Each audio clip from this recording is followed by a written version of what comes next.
Hello, everybody. This is Honors Pre-Calc. This is derivatives lesson number 2. We're going to talk about the product rule and the quotient rule for derivatives.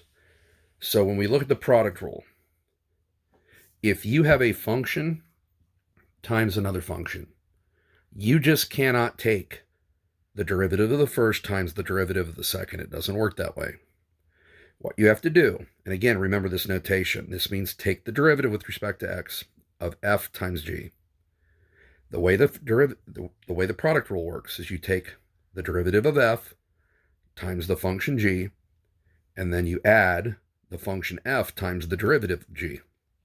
Now, let's show you how this works. This is not a real bad rule to use. You'll notice I've got some colors here, and I hope you can see it. I'm going to zoom in just a little bit here. Okay, on this first function, okay, I've got x squared, which I underlined in red, and cosine of x, which I underlined in green. Those are two different functions, and they're multiplied together.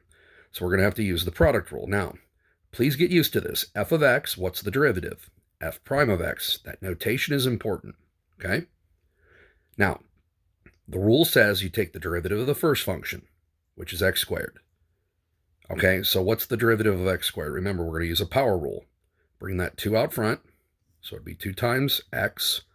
Subtract 1 from the exponent, it'd be to the first. So the derivative of the first function is 2x times the second function, cosine. So this is f prime times g. Add the first function, which is x squared, and we have to multiply by the derivative of cosine, which we learned in the last lesson was negative sine. Right there we did our product rule. I'll point it out again. Derivative of the first times the second plus first times derivative of the second. And that negative will pop out front, so I've got 2x cosine of x minus x squared sine of x. That is the derivative using the product rule. Okay? Now, watch out for the difference between product rules and constant multiple rules. This is a function of x, 2x. It's multiplied by a function of x, cosine of x. Now over here, this is a constant multiple. This is not a function. 2 is a constant times a function. So there's a difference between these two. I don't have to use the product rule here. Again, what I did was I underlined the first function in red, the second function in green. What's the derivative of 2x? It's just 2. What's the derivative? Sorry, and then I multiply by cosine. I add my first function, which was 2x, times the derivative of cosine. If you look back at your other notes, the derivative of that is negative sine. So I have finished the product rule in that first term. Now, minus 2, I wrote it here. What's the derivative of sine? It's cosine. Anytime you have a constant times a function, you take that constant times the derivative. Now you notice I got a couple like terms here. I got 2 cosine of x minus 2 cosine of x. Those are going to cancel. And I'm left with this middle term, which is negative 2x sine of x. Ladies and gentlemen, that is my derivative. Okay? Same thing on the next problem. I got sine times cosine. Okay? Derivative of the first, cosine, times the second, plus first function times the derivative of cosine, which would be negative sine. So derivative of the first, the red function, times the second, the green, plus first function in the red times the derivative of the green. Now you notice this comes out cosine squared minus sine squared. And if you guys remember some things when we did the trig formulas, that's actually cosine of 2x. Okay? You can simplify that. Sometimes when you have trig, you may need to simplify using some of your identities. Now, this next function, we're going to do it 2 different ways. Okay? This next function, what we've got here is we've got one function of x times another function of x. So what we're going to do is we're going to take the derivative of the first part. Now remember, this is all power rules. So if you don't remember your power rules, go back and look. Let's remind you. What I do on that x cubed is I take the exponent out front and multiply. So the 3 comes out front, and I subtract 1 from the exponent. Minus, same thing with the x squared. I bring the 2 out front, and I subtract 1 from the exponent, so it makes it x to the first. So I did the derivative of the red, and I'm going to multiply by the green, plus the red function times the derivative of the green. Well, the derivative of x squared we just said was 2x. What's the derivative of the 1? It's 0. That's why you don't see another term here. Now, if I distribute here and combine all my like terms, and you guys can work that out on your own, I'd have to FOIL here. I'd have to distribute here. I would get 5x to the fourth minus 4x cubed plus 3x squared minus 2x. That would be my derivative. Now, we know that the product rule works because here's what else I can do. If you were to FOIL this, the first terms would give me x to the fifth. Sorry about that ink spot right there. The inner terms would give me negative x to the fourth. The outer terms would give me x cubed, and the last terms would give me negative x squared. So what I did there was I multiplied that function out, which I'm perfectly capable of doing. Now let's take the derivative using our power rules. The derivative of x to the fifth is, bring the 5 out front, subtract 1 from the exponent, 5x to the fourth, minus the derivative of x to the fourth. Bring the 4 out front, subtract 1 from the exponent, it's 4x cubed. The derivative of x cubed would be 3x squared. The derivative of the minus x squared would be minus 2x, and holy cow, that's the same thing as I got before. Okay, so our product rule, it does work. Now, sorry again about my ink spot here, but this is x times e to the x. So I have a first function times a second function. The derivative of the first function, x, would be 1 times the second function, plus first function, which is x, times derivative of the second function, which is e to the x. Okay? And hopefully this is making sense on how to use your product rule. Now, quotient rule, okay, if you have two functions that are differentiable and you want to divide them, and we have to make sure we say that g of x does not equal 0. That's important. The top of this rule, if I take the top divided by the bottom, the derivative looks like this. The derivative of the top times the bottom minus top times derivative of the bottom all over bottom squared. Did you notice that the top looks exactly like the product rule, except instead of plus, it's minus? And order does matter here. You have to take the derivative of the top first. So watch out with that. And then you square the bottom function. Now let's go to the next page of the notes here and show you how this is done. Okay? Now, if you can't follow my examples, like I said, you guys can always text me or email me about the notes here. Okay? Zoom in a little bit so hopefully you can see a little better. Now, when we look at this first function here, the top is x squared, the bottom is 3x plus 5. The derivative of the top is 2x times the bottom. Our quotient rule is minus top function, which is x squared, times derivative of the bottom, which is 3, all over bottom squared. Now, do not make the mistake of canceling out those two terms. You can't do that. There's no 3x plus 5 over here. You can't factor it out of everything, so you can't cancel. Okay? What I have to do here is distribute. I get 6x squared plus 10x minus 3x squared, and then I combine my like terms on the top. I get 3x squared plus 10x all over 3x plus 5 squared. And no, I don't expect you to multiply that bottom out. I never do. And your online homework, it should accept that. So that's our quotient rule. Now, we can definitely make this a lot harder once I throw in some fractional exponents. Look at this problem. This one, I rewrote the function. This is x to the 1/2 over x squared minus 1. Now, what's the derivative of x to the 1/2? You bring the 1/2 out front, and when you subtract 1 from the exponent, okay, you get x to the negative 1/2. Okay, you get 1/2 x to the negative 1/2. So that's 1 over 2 radical x. That's the derivative of the top times the bottom minus top times derivative of the bottom, which is 2x, all over bottom squared. Okay, now if I do some distributive property here, if I distribute here, x squared over radical x, that's x to the second over x to the 1/2. You subtract exponents, you'll get x to the 3/2. When you distribute here, you get 1 over 2 radical x. And then over here, radical x times x. That's x to the 1/2 times x to the first. Add exponents, you get x to the 3/2. Now, what am I going to do next? Well, I've got some like terms here. I can combine those two like terms to get negative 3 halves x to the 3 halves minus 1 over 2 x to the 1 half.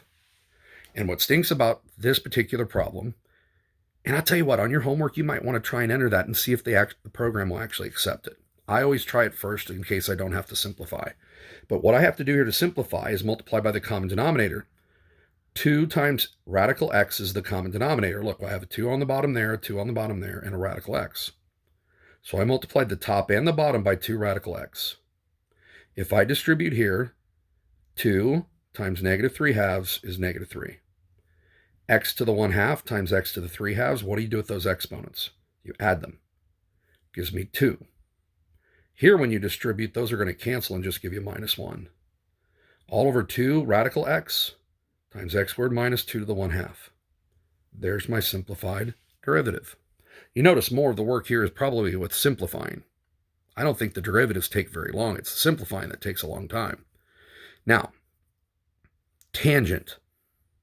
How do I find the derivative of tangent? I haven't mentioned that yet. We mentioned the derivative of sine was cosine. We mentioned the derivative of cosine was negative sine. So since tangent is sine over cosine, I can do a product or a quotient rule here. Derivative of the top, which is cosine, times the bottom. Minus, in the red you see a minus. The top, which is sine, times the derivative of cosine, which is negative sine. And you notice then I put in green that those two negatives are going to cancel. And I get cosine squared of x on the bottom because I'm supposed to square the bottom. Now, at the top I get cosine squared. Those two negatives cancel and give me plus sine squared. What's cosine squared plus sine squared? You guessed it, it's 1. And 1 over cosine squared is secant squared. So the derivative of tangent is secant squared. That's a new formula you're going to have to remember. In fact, I've written the derivatives for the trig functions at the bottom. The derivative of tangent is secant squared. We could go through the same kind of proof, okay, to show that the derivative of cotangent is negative cosecant squared. Okay? And again, I could do that pretty quickly using the same proof. Now, the derivative of secant is secant times tangent. Okay? The derivative of cosecant is negative cosecant times cotangent. Okay? Just as a quick proof here, how do you rewrite secant? The derivative of, well, secant is 1 over cosine. Okay? So you're going to take the derivative of the top, which is 0, times the bottom, minus the top times the derivative of the bottom, which is negative sine of x, all over bottom squared. Okay? Now the top, you're going to get sine. The bottom, you're going to get cosine squared. So that's sine of x over cosine of x, and another cosine of x on the bottom. There's tangent. There's secant. That's how I get secant times tangent. I could show the same kind of proof to prove that the derivative of cosecant is negative cosecant cotangent. Okay? And if you need me to do those proofs, feel free to email me or text me. I'll do those for you, okay? And I'll send them to you. Now, one more problem here about quotient rule. I've got 8 e to the x. That's a function on the top. X to the 4th on the bottom. Now, what's the derivative of the top? 8 e to the x times the bottom minus top, which is 8 e to the x, times the derivative of the bottom, which is 4x cubed. Okay? Now, I want everybody to notice there's an x cubed in all of these terms. I can cancel out x cubed from all of these. That's why here you only see 8x e to the x. I canceled an x cubed out of everything. Factored it out. I took the x cubed out front. I'm left with 8 e to the x times x minus 8 e to the x times 4x. That's what I did on the top. And then I just cancel the x cubed. So I get 8x e to the x minus 32. Okay, sorry, no x there. 32 e to the x all over x to the 5th. Okay? Now, a few practice problems to see if you actually understand what we're doing here. Okay? You'll notice there's 2 ways I could do that first problem. I could multiply that thing out and then take the derivative. But this says apply the product rule, so we're going to try that. The derivative of the first part is just 4x. Bring the 2 out front, subtract 1 from the exponent. It'd be 4x. Now, where'd the 3 go? The derivative of 3 is 0, so I took the derivative of the first part times the second function. Plus the first part. This green right here is the derivative of the second function. The derivative of 7x is 7. Minus, what's the derivative of a constant? 0. And this right here, this is 5x to the negative 1. So I'm going to bring the negative 1 out front, make it negative 5. And if I subtract 1 from the exponent, that gives me x to the negative 2. That's why I got an x squared on the bottom. Now the derivative's done. The rest is just simplifying. So what I have to do here is distribute. I get 28x squared. Distribute here, I get minus 32x. Distribute here, the x's cancel, and I get 20. Here I have to FOIL. First terms give me 14x squared.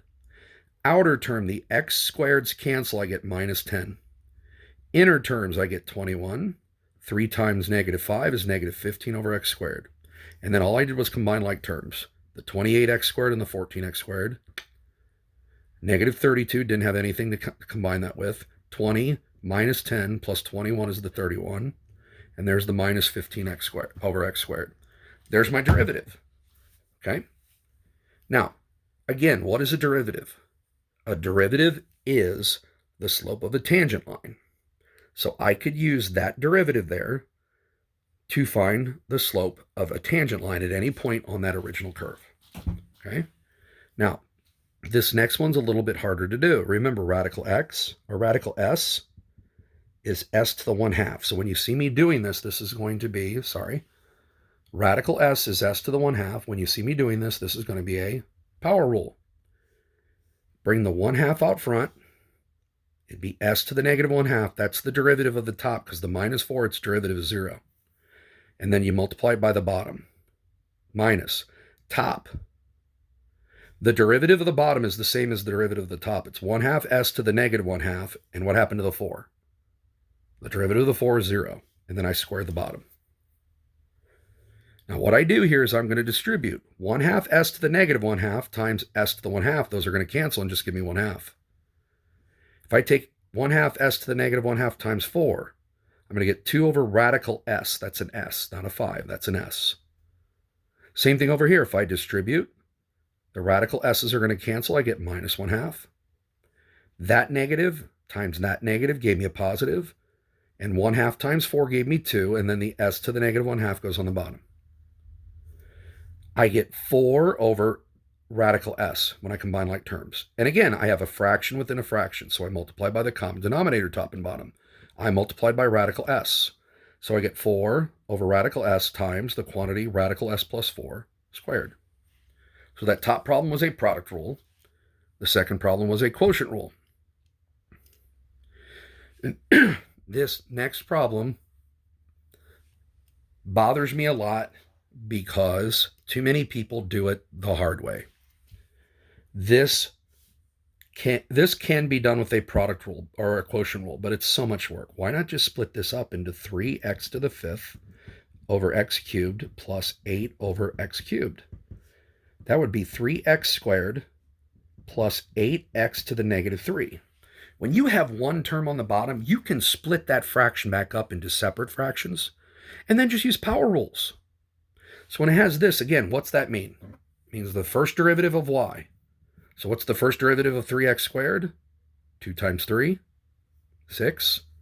Subtract 1 from the exponent, you get x to the first. Bring that negative 3 out front, it'd be negative 24. Subtract 1 from negative 3, you get negative 4. So my first derivative here is 6x minus 24 over x to the 4th. Second derivative means, right there, those 2 marks mean second derivative. So take the derivative of this. What's the derivative of 6x? 6. Power rule here. Take negative 4 out front, multiply by negative 24, you get 96x. Subtract 1 from negative 4, you get negative 5. So this is going to be 6 plus 96 over x to the 5th. Okay? So applications of this, if this were a position function, this is the velocity function, this is the acceleration function. which you guys are going to find out. You do a lot of position, velocity, acceleration type things in class next year, as well as physics. Now, I am giving you that x is differentiable at 0. Now, what does the word differentiable mean? It means the derivative exists. U of 0 is 7. That means on the graph, if you go to 0, the value is 7. U prime at 0 equals -7 means the derivative at 0 of the tangent line, the slope of the tangent line is -7. So at 0, the graph is hitting 7, but it's going downhill. V of 0 is 4. Okay? So 0, 4 is a coordinate on the function v. At 0, 4, the slope is +9. The derivative at 0 is 9. That's what all of that means. Now, what does it mean to find the derivative with respect to x of u times v at 0? Well, write out the formula.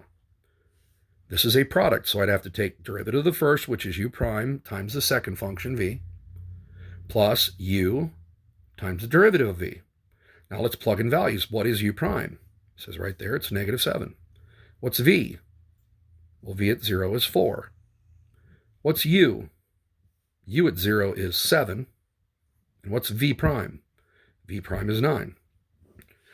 Now, we did this by hand in my calculus class, but you know what? You guys have calculators. You can use them. It comes out to be 35. So what is u divided by v? Now, remember, this is important. Quotient rule means you got to take the derivative of the top first. So it's u prime times v minus u times v prime. Hey, notice that's the same as the product rule, except it's not plus, it's minus. And then you square the bottom. So look, all the same numbers on the top as the product rule. Remember, v squared, v at 0 was 4, so on the bottom I put 4 squared. So on the top, punch it in your calculator, I get -91. On the bottom, you'll get 16. There's the slope of the quotient of those two functions. Now, what if I switched it around? What if I put v on the top and u on the bottom? It does change the formula. I have to take the derivative of v first, then multiply by u, minus v times the derivative of u, all over u squared. So what's v prime? It's 9. What's u? 7. Minus, what's v? 4. What is u prime? It's -7. And on the bottom, I got to do u squared, so I got to do 7 squared. So when I punch this in my calculator, I get 91 over 49. And if I hit math number 1, it's going to reduce that to 13 over 7. Okay? Now, what is the derivative of -3 times v? Well, it's -3 times v prime. It's a constant multiple rule. What's -6 times u? What's its derivative? -6u prime. So here I'm going to take -3 times the derivative of v, which is 9, minus 6 times the derivative of u, which is -7, and punch it in my calculator. I get 15. Now, hopefully all of this makes sense. If it doesn't, again, you can text me, email me, request a Google Meets video chat, whatever helps you. Hope you guys are safe. I hope you guys are healthy and doing well. Hermdog out.